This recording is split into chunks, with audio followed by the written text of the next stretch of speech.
আহ, আপনারা সবাই জানেন যে আজকে আমাদের র্যাপিড অ্যাকশন ব্যাটালিয়ন 7 বিএসটিআই এবং নির্বাহী ম্যাজিস্ট্রেট সহকারে মোবাইল কোর্ট পরিচালনা করা হয়েছে। কর্ণফুলী উপজেলার শিকলবাহা এলাকায় একটি অবৈধ সাবানের ফ্যাক্টরি পাওয়া গিয়েছে।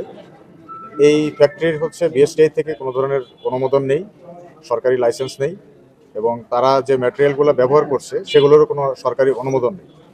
এখানে আমরা 2জন লেবার পেয়েছি এবং অন্যান্য তাদের থেকে প্রাপ্ত তথ্য অনুযায়ী জানতে পেরেছি যে বাকি অন্যান্য লোকজন রাতের বেলায় এসে অন্য সাবান তৈরির কাজগুলো সম্পন্ন করে।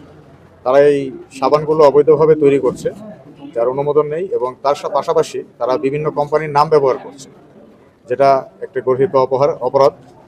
এছাড়াও এই সাবানগুলোর মধ্যে যে ম্যাটেরিয়ালগুলো ব্যবহার করা হচ্ছে, এই ম্যাটেরিয়ালগুলোর কোনো মান নিয়ন্ত্রণের পদ্ধতি তাদের কাছে নেই, এবং কোনো জায়গা থেকে মান নিয়ন্ত্রণ করে যে তারা একটি অনুমোদন এনেছে সেরকমও কিছু নেই। এই কেমিক্যালগুলো ব্যবহার করা, স্পেশালি যে সুগন্ধি অতিরিক্ত অ্যাড করা হচ্ছে এবং কালারগুলো, এগুলো আমাদের মানুষের শরীরের চামড়ার স্কিনের জন্য অত্যন্ত ক্ষতিকর, যা পরবর্তীতে বেশি দিন ব্যবহারের ফলে স্কিন ডিজিজ সহ এবং দীর্ঘদিন ব্যবহারের ফলে ক্যান্সার হওয়ারও একটা সম্ভাবনা থেকে যায়। এই কারণে আমরা মোবাইল কোর্ট পরিচালনা করে এখানে যত সাবান এবং মেশিন টুলস পেয়েছি সবগুলো জব্দ করেছি। তাদের বিরুদ্ধে আইনানুগ ব্যবস্থা গ্রহণ করা হবে এবং নির্বাহী ম্যাজিস্ট্রেট কর্তৃক তাদের বিরুদ্ধে রায় ঘোষণা করা হবে। ধন্যবাদ।